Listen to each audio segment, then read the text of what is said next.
Hello बच्चों, क्या हाल चाल? सब बढ़िया। आज आपका बहुत बहुत स्वागत है। सबसे पहले तो हमारे ई विद यू इंग्लिश मंत्रा, इस भव्य कहें शानदार कहें कि कैसा है पता नहीं, इसको भव्य और शानदार बनाना तो आप ही को है इस चैनल में। सबसे पहले आज जो आपके सामने कॉन्सेप्ट लेके आए हैं वो कॉन्सेप्ट इंपॉर्टेंट इसलिए हो जाता है क्योंकि आपको ये कॉन्सेप्ट या ये टॉपिक मोस्टली एग्जामिनेशन में जहां पे भी आप इंग्लिश का पैटर्न या इंग्लिश का सिलेबस है वहां पर आपको मिलता ही मिलता है। और ये टॉपिक किसी और चीज का टॉपिक नहीं है, पार्ट ऑफ स्पीच का एक अंग ही है। पार्ट ऑफ स्पीच कितने होते हैं बताओ भैया, कितने होते हैं? शक्ल देखने लगते हो, बताते नहीं हो। पार्ट ऑफ स्पीच कितने होते हैं? 8। Noun, pronoun, verb, adverb, adjective, preposition, conjunction and interjection. हाँ ठीक है, हम यहाँ पर किसी भी प्रकार की भागवत या कथा नहीं कर रहे जो आप एकदम मजे में आओ कर रहे हो, ऐसा कुछ नहीं है। बहुत ध्यान से समझने की कोशिश करो, कॉन्सेप्ट बहुत इंपॉर्टेंट है। Noun, pronoun, verb, adverb, adjective, preposition, conjunction और इंटरजेक्शन में जो ये वर्ब है, वर्ब का ही ये एक कॉन्सेप्ट है। वर्ब को जब आप डिवाइड करते हो, मतलब कि अगर हम बात करें, सबसे पहले जाने की कहाँ आएगा? एयरफोर्स में आएगा, एसएससी में आएगा, सीजीएल में आएगा, बैंक में आएगा, नेवी में आएगा, एनडीए में आएगा, सीडीएस में आएगा। मोस्टली एग्जामिनेशन जहां पर भी इंग्लिश आएगी वहां पर ये आएगा। अब बात आती है कॉन्सेप्ट, ये टॉपिक है किस चीज का?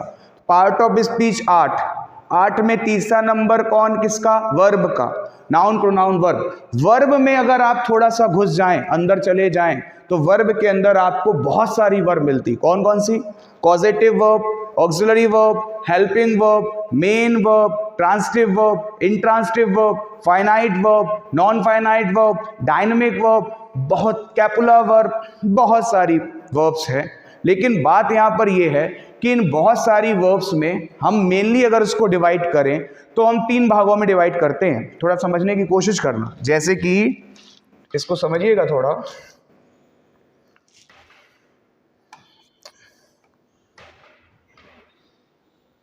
एक second.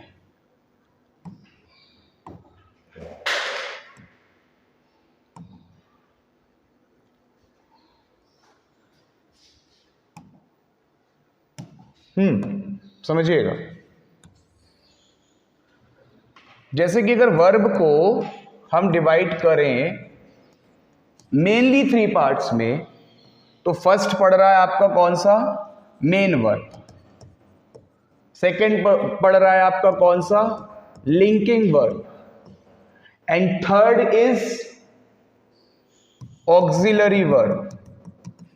Do you know, auxiliary verb को ही हेल्पिंग वर्ब कहा जाता है। तो हमने इसको इसका क्या कर दिया? इक्वल। तो हेल्पिंग वर्ब और ऑक्सिलरी वर्ब सेम है, अलग अलग नहीं है। चलो भाई, इतना तो समझ गए। इसके और भी बहुत सारे पार्ट्स हैं, और भी बहुत सारी चीजें हैं जो कि हम आगे के फर्दर वर्ब्स में पढ़ेंगे। फिलहाल हम लेके आए हैं आपके सामने एक बहुत ही ज्यादा छोटा तो नहीं कहेंगे, एक इंग्लिश का एक कॉन्सेप्ट या एक टॉपिक, और वो क्या है अभी आपको पता चलेगा। ऑक्सिलरी वर्ब को 2 भागों में बांटा गया, डिवाइड किया गया। पहला primary auxiliary verb, first primary auxiliary verb, second modal auxiliary verb. Today we will only discuss about this. आज हम लोग वर्ब का एक कॉन्सेप्ट, वर्ब का एक टॉपिक पढ़ने जा रहे हैं जो कि कोई और नहीं सिर्फ मोडाल है। तो बात आती है, कुछ लोग इसको मॉडल कहते हैं, हाँ अपना अपना है सबका सिस्टम, ठीक है। तो बात आती है कि ये है क्या एक्चुअली में, मतलब किस तरीके से ये इंपॉर्टेंट है। तो हम आपको आज बताते हैं कि ये जो चीज़ है, ये जो मॉडल या आप मोडाल जिसे कह रहे हैं, वो जो कॉन्सेप्ट है ये इंपॉर्टेंट क्यों हो जाता है। देखो भाई, सबसे पहले तो इनकी बात की जाए तो हम इनकी डेफिनेशंस की बात करेंगे। डेफिनेशंस क्या कहती हैं, समझिए ये डेफिनेशन क्या कह रही है।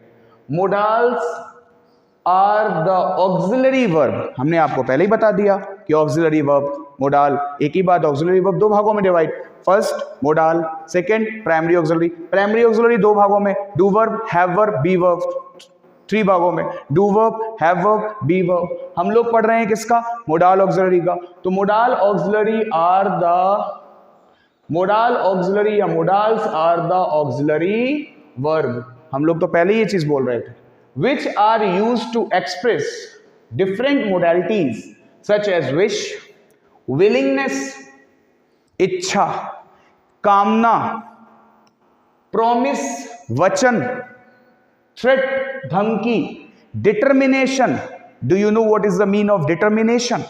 Determination का मतलब होता है दृढ़ता। मैं इस बार एयरफोर्स, एसएससी, एमटीएस, जो भी मेरा एग्जाम है उसे हर हालत में पास कर दूंगा, हर हालत में सिलेक्शन ले लूंगा, और उसके लिए हम तब भी करेंगे। यही चीज कहलाती है डिटर्मिनेशन, दृढ़ता। अब आते हैं हम लोग डिटर्मिनेशन के बाद एबिलिटी, योग्यता। Do you know what is the synonyms of ability? The synonym of ability is capability, aptitude, योग्यता। तो ये भी कहीं ना कहीं पॉसिबिलिटी, संभावना, परमिशन, पूछना, परमिशन लेना, थ्रेट, सजेशन, सलाह, ये सारी ही चीजों को डिफाइन करने वाला, इन सारी ही चीजों के बारे में बताने वाला, या ऐसा कोई भी सेंटेंस जिसमें ये सारे सेंस हों, आप उन्हें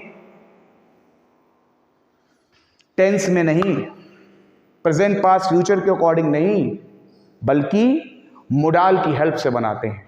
can, could, may, might, shall, should, will, would, used to, need, dare, ought to, ये सभी modals, used to, need, dare, ये सभी मोडाल्स जो हैं कहीं ना कहीं आपको इन सभी सेंसेस का सेंस देते हैं, इन सभी भावों का सेंस देते हैं। आप जब भी सेंटेंस को बनाएंगे तो आपको ये सारे सेंसेस मिलेंगे, ये सारी मोडेलिटीज दिखेंगी।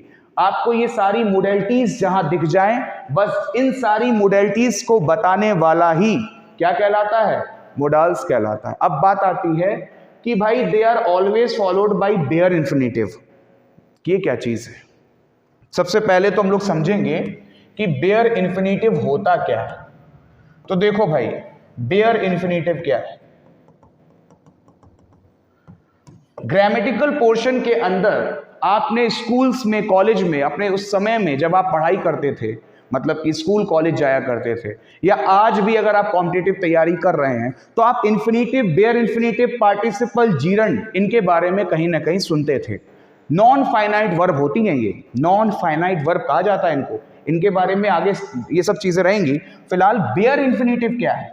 बेयर इन्फिनेटिव का मतलब एक ऐसी वर्ब जो अपने साथ TO2 ना ले, TO2 ना ले, उसी को क्या कहा जाता है?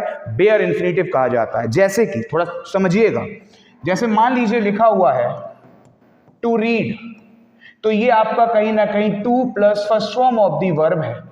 To plus first form of the verb infinitive हो जाता है। क्या हो जाता है? इन्फिनेटिव। ये एक्टिव फॉर्म होता है। इसका पैसिव फॉर्म क्या होता है? To plus be plus third form of the verb. To plus be plus third form of the verb आ जाए, वो क्या कहलाएगा? पैसिव कहलाएगा। एक्टिव क्या है ये? अगर हम इसको कहें टू बी रेड, अब रीड नहीं, रेड हो चुका है, ये थर्ड फॉर्म, क्योंकि रीड का first and second and third form same होता है, बस उसको बोलते अलग तरीके से। बात समझ रहे हैं? तो बस अभी ये इन्फिनेटिव है। अब हम कहते हैं कि बेयर इन्फिनेटिव क्या होता है? मतलब ये टू का ना होना ही बेयर इन्फिनेटिव होता है। मतलब जब इन्फिनेटिव की जरूरत हो, बहुत ध्यान से समझने की कोशिश कीजिए ये चीज, जब to plus first form of the verb की जरूरत हो और आपको टू दिखाई ना दे, तो समझ लीजिए कि वहां पर क्या लगा हुआ है? बेयर इन्फिनेटिव लगा हुआ है। बेयर इन्फिनेटिव का मतलब क्या होता है? मतलब बहुत जरूरत है, सेंस के अकॉर्डिंग बड़ा मतलब गंदा सा वाक्य लग रहा है, हमारा मन है कि यहाँ पे टू हम जरूर लगाएं, पर हम टू नहीं लगा पा रहे कुछ कंडीशंस की वजह से। कंडीशंस हम अभी पढ़ेंगे। कुछ कंडीशंस की वजह से हमें टू दिखाई नहीं दे रहा है, तो बस जब टू दिखाई नहीं दे रहा है, एक्सेप्शंस मिल सकते हैं कि एक दो मिल जाएं, जब टू दिखाई नहीं दे रहा है तो बस वही कहलाता है बेयर इंफिनिटिव। तो अब थोड़ा समझिए, मतलब आप मोडाल्स के साथ में to plus first form of the verb का यूज नहीं कर सकते, नहीं कर सकते, नहीं कर सकते। And they can't be made singular and plural on the basis of nature and functionality. आप उन फंक्शन के हिसाब से या उनके फंक्शंस के अलावा उनके स्वभाव के हिसाब से उनका सिंगुलर एंड प्लूरल भी नहीं बना सकते। इस डेफिनेशन को बहुत ध्यान से समझिए, जिसने इस डेफिनेशन को समझ लिया उसका मोडाल्स का बेसिक कॉन्सेप्ट क्लियर हो जाएगा, क्योंकि एरर यहीं से बनने वाली है। मोडाल का सिंगुलर प्लूरल क्या होता है समझिएगा। जैसे अगर हम बात करें कैन, कोई कह दे क्या कैन्स हो सकता है? नहीं हो सकता है भाई। जैसे हम बात करें मे, कोई कह दे कि सर क्या मे का मेज हो सकता है? नहीं हो सकता है। मोडाल हेल्पिंग वर्ब है, हेल्पिंग वर्ब का सिंगुलर या प्लूरल नहीं बनता है। अब आप कहेंगे सर इज का तो आर हो जाता है, तो आप बिल्कुल सही हैं, इज का आर हो जाता है, पर कभी आप इज के साथ एस या आर के साथ एस नहीं लगाते हैं। कभी आपने देखा कि आप हैज के साथ में एस लगा रहे हो? कभी आपने देखा कि आर के साथ में एस लग रहा हो? ऐसा नहीं संभव है। क्यों? क्योंकि हेल्पिंग वर्ब के साथ में उनका प्लूरल नहीं बनाया जाता है। वैसे ही मोडाल के साथ में भी एस या ईएस आपको देखने को नहीं मिलेगा, इनका सिंगुलर ना। और हाँ, अब कुछ बच्चे कहेंगे, क्योंकि आपने हमेशा पढ़ा कि सब्जेक्ट अगर आपका सिंगुलर होता था, समझिएगा, जैसे ही आ रहा है तो ही के साथ इज आता है, आई आ रहा है, आई पर्टिकुलरली अपने लिए, आई सिंगुलर है, I verb singular plural according to tense लेता है। पर अगर कोई पूछ दे आई क्या है, तो आई सिंगुलर सब्जेक्ट है, ठीक। इसीलिए यहां देखो एम ले रहा है, इज नहीं ले रहा है। अगर हम थोड़ा सा ध्यान दें सेंटेंस में, दे आता है तो आर आ जाता है, क्योंकि आर को एक ऐसी वर्ब माना गया है जो कि प्लूरल है। कहीं ना कहीं सब्जेक्ट अगर आपका प्लूरल होता है तो आप उसके साथ वर्ब भी प्लूरल लगाते हैं। कहीं ना कहीं अगर आपका सब्जेक्ट सिंगुलर होता है तो आप उसके साथ में वर्ब भी सिंगुलर लगाते हैं। तो यही कॉन्सेप्ट है।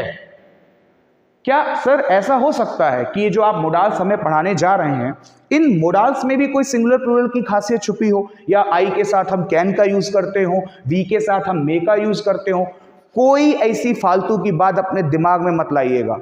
कोई भी सब्जेक्ट के साथ कोई भी मोडाल फिक्स कर लिया जा सकता है अकॉर्डिंग टू सेंस। बस वो सेंस में सही हो, पहली चीज, रूल में सही हो, दूसरी चीज, ग्रामेटिकल गलत ना हो, तीसरी चीज। सेंटेंस में आप किसी भी सब्जेक्ट के साथ कोई भी मोडाल यूज कर सकते हैं। यही तो वो कह रहा है, can't be made singular and plural on the basis of the nature and functionality. मतलब आई के साथ कैन भी लग सकता है, आई के साथ मे भी लग सकता है, आई के साथ माइट भी लग सकता है। डिफरेंट ग्रामेटिकल रूल के अकॉर्डिंग डिफरेंट हम मोडाल्स का यूज कर सकते हैं, कोई इश्यू नहीं है। सब्जेक्ट चाहे आपका सिंगुलर हो, सब्जेक्ट चाहे आपका प्लूरल हो, आप उसके साथ में मोडाल लगा सकते हैं। बस आपके सेंटेंस का sense according to modal fix बैठना चाहिए और ग्रामेटिकल कोई इश्यू नहीं होना चाहिए। तो आज आप देख रहे होंगे कि मोडाल की डेफिनेशन आगे लिखा हुआ है, of the modals they have been classified into 3 categories. आज हम लोग देखेंगे, अभी तक हमने मोडाल्स को डायरेक्ट पढ़ लिया था बुक्स के अकॉर्डिंग या फिर कहीं। आज हम देखेंगे कि मोडाल्स को भी 3 कैटेगरीज में बांटा गया है, 3 भागों में बांटा गया है। यहीं पर एक क्वेश्चन बायोलॉजी का मेरे माइंड में आ रहा है, मैं आपसे पूछता हूं, इसका आंसर आप कमेंट बॉक्स में जरूर डालिएगा अगर आपको आता है तो, और नहीं आता है तो गूगल से सर्च करके डालिएगा, पर डालिएगा जरूर, क्योंकि आप एक कैंडिडेट हैं और आपको हर एक चीज आनी चाहिए। द्विनाम पद्धति को किसने दिया? फादर ऑफ टैक्सोनॉमी किसे कहा जाता है? वर्गीकरण का सिद्धांत। यहीं पर एक क्वेश्चन हम आपको बायोलॉजी का भी दे रहे हैं, इसको भी कीजिएगा। ऑप्शन में रदरफोर्ड, कार्ल मार्क्स, या फिर लीनियस, या फिर हरगोविंद सिंह खुराना। ठीक, चलिए, ये आपका बायोलॉजी का कॉन्सेप्ट। कुछ दिन बाद बायोलॉजी के बेसिक क्वेश्चंस लेकर भी आएंगे आपके सामने। इसके अलावा कुछ दिन बाद आपको हम बायोलॉजी के अलावा ज्योग्राफी के बेसिक कॉन्सेप्ट भी लेकर आएंगे आपके सामने। केवल इंग्लिश को पढ़ेंगे पर कहीं ना कहीं हम लोग उन चीज़ों से भी जुड़ेंगे जो एग्जाम्स में रहती हैं। इंग्लिश तो रहेगा ही, ग्रामेटिकल पोर्शन में अगर हमें कहीं कुछ ऐसा दिखा कि हमें वहाँ पे ज्योग्राफी समझानी है तो हम ज्योग्राफी प्लस इंग्लिश मिक्स चला देंगे, ये याद रखना। हम आपका ज्योग्राफी का भी टेस्ट ले सकते हैं, हम आपका बायोलॉजी का भी टेस्ट ले सकते हैं। ये मत सोच लेना कि यहाँ तुम सिर्फ इंग्लिश की क्लास में बैठ गए हो, कुछ भी पूछा जा सकता है। बहुत ध्यान से समझो, 3 कैटेगरीज में बांटा गया, समझिएगा। फिर क्या हुआ, सबसे पहले तो हम समझेंगे जो बेसिक कॉन्सेप्ट हम स्कूल्स, कॉलेज या फिर कोचिंग इंस्टीट्यूशन में समझने की कोशिश करते हैं कि इंग्लिश ग्रामर में जो मोडाल्स हैं उनके पार्ट कितने हैं। तो देखो भाई, modal, there are 13 modals in English grammar, ऐसा कहा जाता है ग्रामेटिकल पोर्शन, ऐसा बेसिकली बताया जाता है। Shall, will, could, may, should, might, would, dare नहीं, देयर हिम्मत होना, नीड, यूज्ड, ऑट, इसके अलावा कैन। ऑट, अब आप कहेंगे सर ये ऑट है, ऑट टू नहीं। हाँ भाई, ऑट टू कर लो। यूज्ड है, यूज्ड टू नहीं। इसमें एक बहुत बड़ा एक्सेप्शन है जो कि आपको आगे देखने को मिलेगा। मैं यूज्ड टू में ब्रैकेट करके आपको पढ़ा रहा हूं। सर यूज्ड टू होता है, यूज्ड तो पहली बार सुन रहे हैं। हाँ भाई, पहली बार सुन रहे होंगे। मॉडर्न इंग्लिश के अंदर अब इसमें भी बहुत बड़ी सी प्रॉब्लम्स क्रिएट होने लग गई हैं। यूज्ड टू होता है कि यूज्ड होता है, तो ये अपने आप में एक बहुत बड़ा टॉपिक है। जब हम रूल्स में घुसेंगे, अंदर जाएंगे, तब आपको ये भी क्लियर कर देंगे कब यूज्ड टू होता है, कब यूज्ड। अब ये मत सोच लेना, कुछ लोगों के दिमाग में जाने लगा सर यूज्ड तो फिर मेन वर्ब हो जाता होगा, उपयोग करना मतलब हो जाता होगा। Used second form of the verb, use मैंने उपयोग करना, यूज्ड का मतलब उपयोग किया, ऐसा कुछ नहीं है, दिमाग से निकाल दो बिल्कुल। हाँ, यूज्ड के साथ टू लगाओ तो भी मोडाल, यूज्ड के साथ टू ना लगाओ तो भी मोडाल्स है कई जगह पर। आजकल ऐसे कई क्वेश्चंस आए जहां पर यूज्ड को केवल मोडाल माना गया है। मॉडर्न ग्रामेटिकल पोर्शन के अकॉर्डिंग यूज्ड अकेला ही मोडाल्स का काम कर सकता है। क्लियर हो रहा होगा आपको। अब हम लोग चलते हैं, ये रहा मोडाल्स के बारे में आपने जान लिया, थोड़ा आगे बढ़ेंगे। आगे क्या कह रहा है, अब और तरीके से जानो मोडाल्स को, एक नया मतलब, क्योंकि मोडाल्स पढ़ रहे हैं हम लोग, तो मोडाल्स को क्यों ना डीपली पढ़ें, क्यों ना फिर कहते हैं ना एकदम पूरा उसके अंदर तक घुस जाया जाए। तो वैसे ही किसी टॉपिक के अंदर एकदम लीन हो जाना, वही करने की कोशिश कराते हैं आपको। देखिए समझिएगा, ये जो मोडाल्स है ना, अच्छा तो आप कह रहे होंगे सर आप सब दुनिया मॉडल करती है, मोडाल्स क्यों कर रहे हो। हाँ, इसका मेरा एक फंडा है, मैं इसलिए कर रहा हूँ, मुझे पता है कि मैं क्यों कर रहा हूँ। ठीक है, मैं आपसे भी कहूँगा कि आप भी शुरू कर दीजिए, किसी दिन इसको भी डिफाइन कर देंगे। मोडाल्स को 3 भागों में बांटा। We have divided modals into 3 groups. First, pure modals. Pure का मतलब क्या होता है, देखो होली थी अभी, होली में आप लोगों ने जो है मिठाइयाँ खाई, गुजिया बनी, गुजिया के लिए आप लोगों ने घर में गुजिया सभी के बनी थी, खोया का यूज़ किया गया उसमें, है ना। तो उसमें भाई जो आपने खोया यूज़ किया वो कोई प्योर खोया होएगा, कोई मिलावटी खोया होगा, तो ऐसा ही कुछ कंडीशन यहाँ पे है।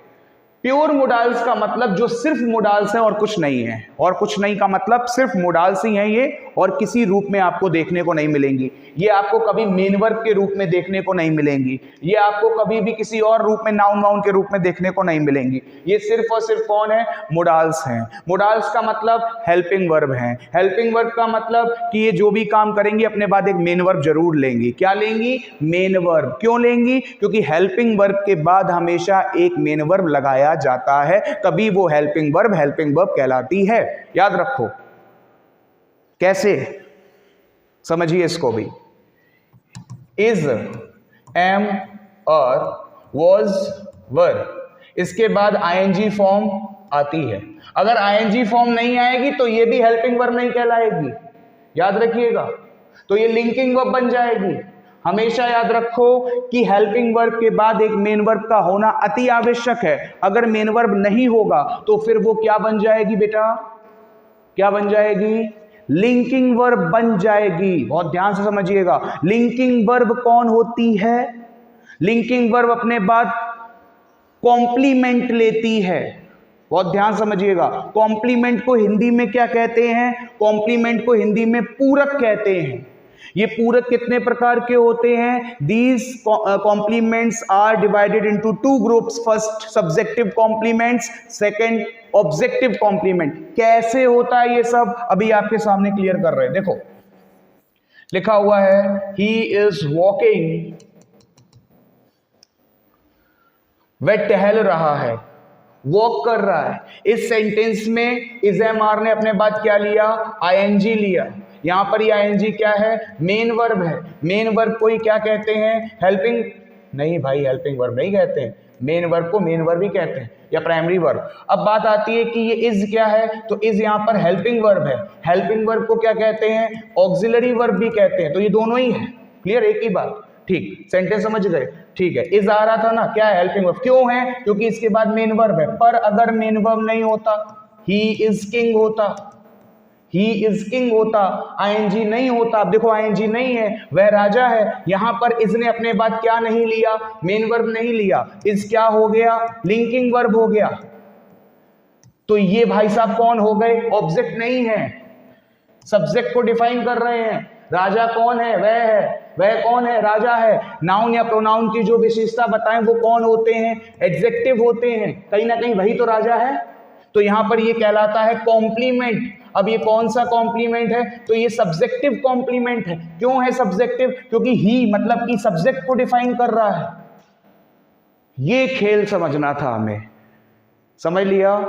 तो एक चीज हम लोगों के सामने आई क्या, कि जितनी भी, बेटा बहुत ध्यान से समझो, जितनी भी हेल्पिंग वर्ब मतलब कि ऑक्सिलरी वर्ब होती हैं वो सभी अपने बाद एक मेन वर्ब लेंगी, और अगर मेन वर्ब नहीं होगा तो वो हेल्पिंग वर्ब भी नहीं होंगी।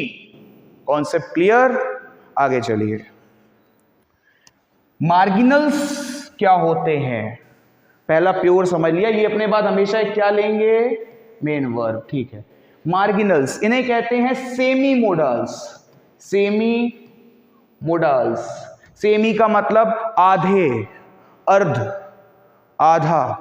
तो भाई ये क्या है? देखो बेटा, डेयर मेन वर्ब का भी काम कर लेता है। हिम्मत, नीड आवश्यकता मेन वर्ब का भी काम कर लेती है। यूज्ड उपयोग के सेंस में मेन वर्ब का भी काम कर लेता है। ये भाई साहब खुद में मेन वर्ब भी बन सकते हैं और ये आपके मोडाल भी बन सकते हैं। तो इसीलिए मेन वर्ब जब ये बनेंगे, जब ये मेन वर्ब बनेंगे तो first form, second form, third form S या ईएस लेकर किसी भी कंडीशन में आ सकते हैं। लेकिन अगर ये मोडाल के रूप में होंगे तो ये फिर बिल्कुल वैसे काम करेंगे जैसे इज एम आर करते हैं। तो मोडाल के रूप में होंगे तो इन्हें अपने बाद क्या चाहिए? फिर इन्हें अपने बाद एक मेन वर्ब चाहिए होगी।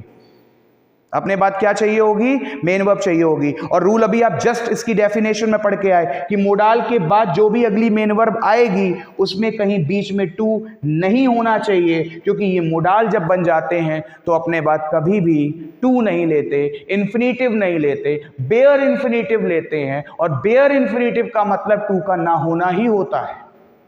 क्लियर? आगे चलते हैं। अभी तो फिलहाल हम इन्हें समझ रहे हैं। अब देखो, इडियोमेटिक, ईडियोमेटिक आया कहां से? जल्दी सेंस में जाओ। ईडियम से आया। कहां से आया? ईडियम से आया। ईडियोमेटिक कहां से आया? है ना, एकदम वैसे ही ईडियम से आया। ईडियम क्या होता है? कहावत या मुहावरे पढ़े होंगे। बस ऐसे मोडाल्स जो कहीं ना कहीं किसी मुहावरे को प्रदर्शित करें। बेहतर होता कि तुम वहां चले गए होते, बेहतर होता कि तुम पढ़ लिए होते। तो कहीं पर भी कोई मोडाल के क्या करने लग जाए? कहावत, मुहावरे को बताने लग जाए, ऐसे मोडाल्स को कहा जाता है इडियोमेटिक मोडाल्स। और इन्हें had better, had rather, had sooner से बोला जाता है, के रूप में बोला जाता है। Would rather, would whether, would sooner के रूप में बोला जाता है। तो आपका एक कॉन्सेप्ट आज आपको पता चला कि मोडाल की डेफिनेशन रियल मायने में क्या थी, और आपको पता चला कितने भागों में मोडाल्स को डिवाइड किया गया। तो अब थोड़ा समझिएगा यहां पर एक चीज और, ये प्रॉपर्टीज ऑफ मोडाल्स क्या है। तो मैं आपको बता दूं, मोडाल अभी खत्म नहीं हुआ है, ई विद यू में पढ़ रहे हैं। ई विद यू का मतलब इंग्लिश मंत्रा। उज्जवल छाबड़ा सर की क्लास में हैं आप, तो मैं इसमें अपनी तारीफ नहीं बांधना चाह रहा, मेरी कोशिश ये है कि हम पूरा चिट्ठा खोल दें मोडाल का। तो धीरे धीरे अभी ये फर्स्ट पार्ट है, इसके बाद सेकेंड पार्ट, इसके बाद थर्ड पार्ट, और फिर मोडाल्स के ऊपर एक पूरी मोडाल की हिस्ट्री तैयार करेंगे, एक पूरी मोडाल की ज्योग्राफी निकाल के रख देंगे, है ना, सब कुछ पूरा इतिहास निकालेंगे मोडाल का। आज के लिए इतना ही। भारत माता की जय। जय हिंद।